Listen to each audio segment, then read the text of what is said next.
Oyez, peuple de Konoha, j'espère que vous allez bien. J'en profite pour vous souhaiter la bienvenue sur cette chaîne où aujourd'hui nous allons parler de Japanimation de manière assez particulière puisque c'est le retour d'une émission qui n'avait pas pointé le bout de son nez depuis un certain temps, à savoir Si tu es curieux. Émission durant laquelle je vais essayer avec mes arguments, que ce soit à travers ses qualités ou ses défauts, vous parler de l'anime du jour pour essayer de vous convaincre de le découvrir ou de le redécouvrir. Mais l'exercice sera très particulier puisque d'habitude j'essaie de vous parler un petit peu de l'œuvre, j'essaie d'extirper une scène non majeure avec des spoils mineurs pour vraiment vous inciter à aller le voir, sauf que là on va vraiment parler d'un anime qui selon moi se vit dès la première seconde jusqu'à la dernière parce que je vous assure que c'est une véritable expérience à vivre et cette dernière nous allons la vivre dans l'anime que j'ai nommé Tengoku Daimakyo.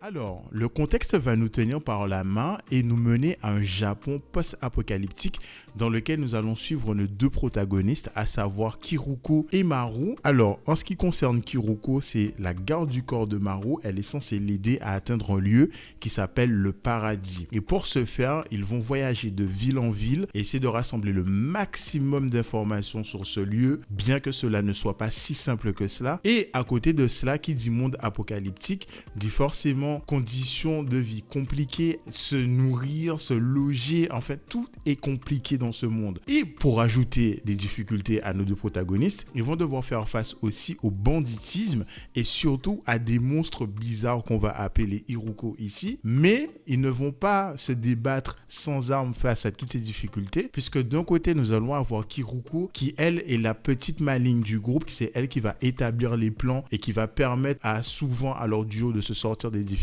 Et surtout, elle possède une arme de poing, donc généralement ça dissuade les bandits et cette arme est suffisamment puissante lorsque le plan est en place pour abattre le Iruko. Et si toutefois ça ne suffirait pas, nous avons Maru qui a un pouvoir qui lui permet de quasiment tuer un Iruko pour peu qu'il réussisse à le mobiliser. Même si à ce stade, nous ne savons pas encore comment fonctionnent ces pouvoirs, comment les a-t-il obtenus. Et donc, ça c'est, on va dire, la première partie de l'iceberg parce que on vous parle d'un paradis, mais il ne va pas rester longtemps caché, en tout cas aux yeux du spectateur, dans le sens où on va avoir un lieu extrêmement riche. C'est-à-dire qu'il y a de la nourriture, il y a de l'accès à l'eau, l'hygiène, n'en parlons pas, il y a des écoles et tout. Et donc, on découvre un groupe d'enfants qui vraiment vit leur meilleure vie à l'intérieur de cet endroit qu'on va appeler le paradis, a priori, jusqu'à un moment où leur prof va leur dire, surtout ne sortez pas dehors, parce que dans le dehors, c'est l'enfer. Et donc, on va suivre ces deux histoires en parallèle. Les enfants vont-ils découvrir le monde extérieur ou pas? Maru et Kiruko vont-ils atteindre le paradis? C'est tout le propos de l'œuvre qui nous est proposé ici.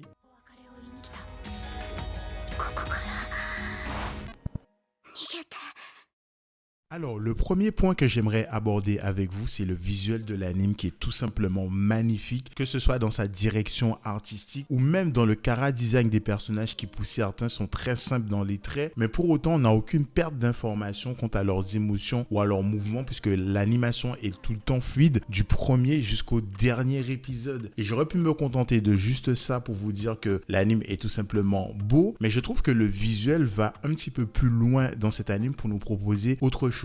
Déjà, dans la mise en scène, le fait que les traits soient aussi simples, ça permet aux monstres, notamment qu'on appelle les Iruko ici, d'avoir une certaine forme de difformité, des mouvements qui vont venir renforcer leur côté monstrueux. Sans compter que la mise en scène va jouer avec toutes les qualités que je vous ai présentées au tout début de ce point-là. On va avoir des bandes noires qui vont venir se resserrer par instant pour renforcer ce côté horrifique et amplifier la peur ou l'angoisse que peut représenter un Iruko. Et sincèrement, ne serait-ce que sur déjà ces points-là, j'ai passé un très beau moment, mais ajouté à cela, nous avons un visuel qui accompagne la narration. Qu'est-ce que j'entends par là? C'est que très souvent dans les animes où on va nous présenter des lieux dystopiques, on va avoir une voix off accompagnée d'images pour nous faire comprendre que le monde d'aujourd'hui est bien plus hostile que le monde que nous avions connu auparavant. Ici, on va se contenter uniquement d'images, de mouvements de caméra. Lorsqu'on va découvrir le paradis, par exemple, Ne serait-ce que par l'image, on va comprendre que c'est luxurieux et abondant. Et lorsqu'on va découvrir l'extérieur,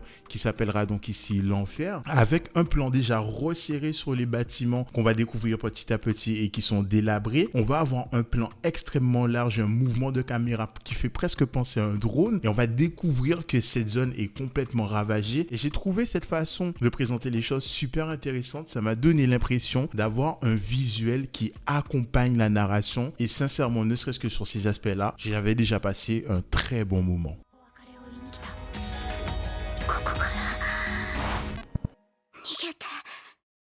Alors, ici, nous allons aborder le deuxième et dernier point positif, à savoir la double narration de Tengoku Daimakyo, qui pour moi était très palpitante à suivre, et pour cause.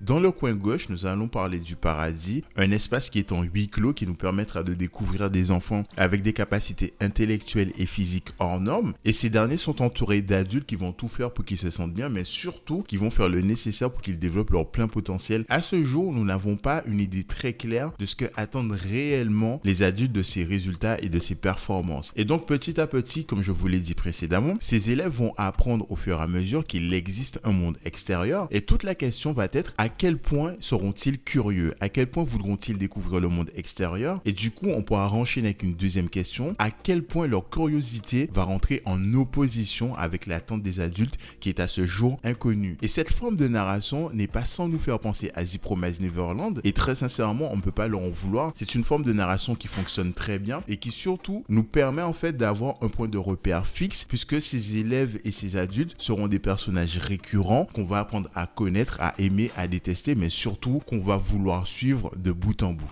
Et dans le coin droit, on va retrouver Kiruko et Maru qui, eux, vont évoluer à ciel ouvert en voyant différents paysages, en voyant différents panoramas, et en voyageant de ville en ville, ils vont aussi rencontrer différents personnages qui vont apporter leur petite histoire personnelle qui va bien se marier avec les intérêts de nos deux protagonistes. Et tout simplement, ça nous permet de respirer, de prendre l'air frais par rapport à l'histoire du paradis qui, elle, se passe à huis clos. Et ça fait énormément de bien. Sachant que même si avec eux, l'anime nous emmène voyager et nous fait nous balader, à aucun moment il se permet de nous égarer, parce que chacun des points d'arrêt, chacune des rencontres que vont faire nos personnages sera une occasion pour eux d'obtenir un certain nombre d'informations sur le paradis, parce que tu as énormément de phrases, tu as énormément d'éléments visuels. Si tu y prêtes attention, viennent compléter ton savoir, et c'est comme si en fait tu participais à leur voyage, et ça c'est grave kiffant. Et vraiment ce jeu d'équilibre entre voyage et huis clos, l'anime arrive à le faire parfaitement bien et on ne peut que kiffer. Mais ce qui est surtout fascinant et que j'ai vraiment kiffé pour quelqu'un comme moi qui aime revoir les animes qu'il a déjà vus, c'est que